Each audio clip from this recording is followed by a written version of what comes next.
بسم اللہ الرحمن الرحیم۔ سیرت طیبہ صلی اللہ علیہ وسلم، سبق نمبر 7۔ آپ صلی اللہ علیہ وسلم کا سلسلہ نسب۔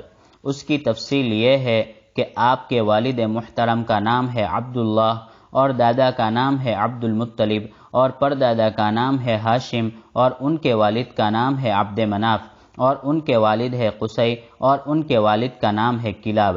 کلاب پر جا کر آپ کا دودھیالی سلسلہ اور والدہ محترمہ حضرت آمینہ کا سلسلہ اوپر جا کر مل جاتا ہے۔ گویا والد اور والدہ دونوں کا خاندان یہی ہے۔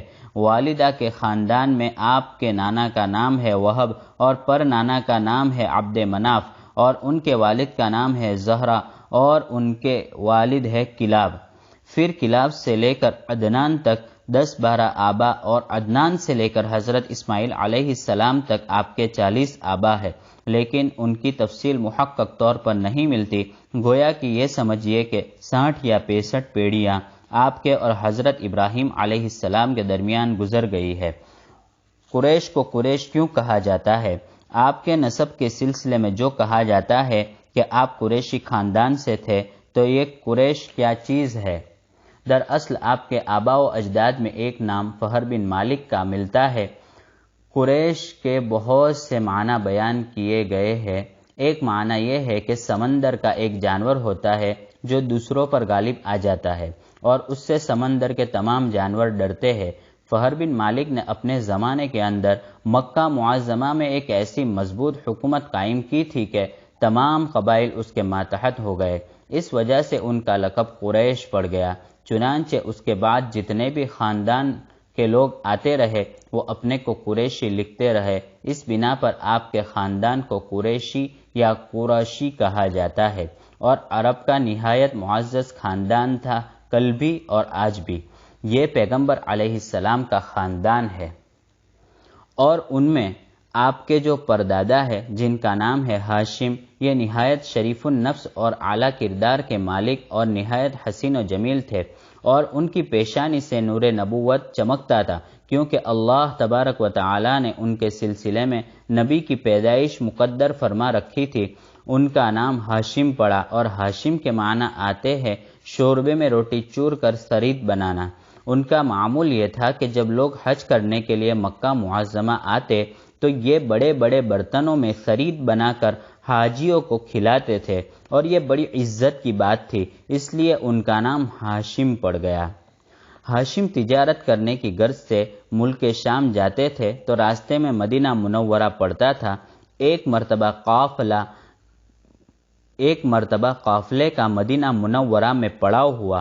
وہاں ان کی ملاقات ایک نہایت پاک باز شریف خاتون سلمہ سے ہوئی، جو خاندان بنو نجار کی نہایت معزز خاتون تھی۔ انہوں نے ان کو نکاح کا پیغام دیا۔ خاندان والوں نے اس شرط پر قبول کیا کہ یہ آپ کے ساتھ نہیں جائیں گی بلکہ یہیں رہے گی۔ چنانچہ ہاشم نے اس شرط کو منظور کر لیا اور نکاح ہو گیا۔ اس کے بعد وہ اگلے سفر پر چلے گئے۔ اتفاق سے ملک شام میں غزہ نامی مقام پر ان کی وفات ہو گئی۔ ادھر جو نکاح ہوا تھا اس سے استقرار حمل ہوا، تو ان کے یہاں ایک بیٹا پیدا ہوا جس کا نام شیبہ رکھا گیا۔ شیبہ عربی میں سفید بال کو کہتے ہیں کہ جب ان کی پیدائش ہوئی تو ان کے پیدائشی طور پر کچھ سفید بال تھے، تو لوگوں نے نام ہی شیبہ رکھ دیا۔ یہ خبر مکہ معظمہ پہنچی۔ ہاشم کے خاندان میں ان کے بھائی مطلب تھے۔ جب شیبہ 8 سال کے ہو گئے تو خاندان والوں میں مشورہ ہوا کہ شیبہ تو ہمارا بچہ ہے، ہم کو اسے لے کر آنا چاہیے۔ تو مطلب کو بھیجا گیا جو ہاشم کے بھائی تھے۔ چنانچہ وہ مدینہ منورہ آئے اور اس 8 سالہ بچے کو اونٹ پر بٹھا کر مکہ معظمہ چلے گئے۔ جب مکہ پہنچے تو لوگوں نے دیکھا کہ مطلب کے ساتھ ایک بچہ بیٹھا ہوا آ رہا ہے۔ کیونکہ وہ حقیقت سے واقف نہیں تھے تو لوگوں نے ان کو عبد المطلب یعنی مطلب کا غلام کہنا شروع کر دیا۔ اس وجہ سے ان کا نام ہی عبد المطلب پڑ گیا۔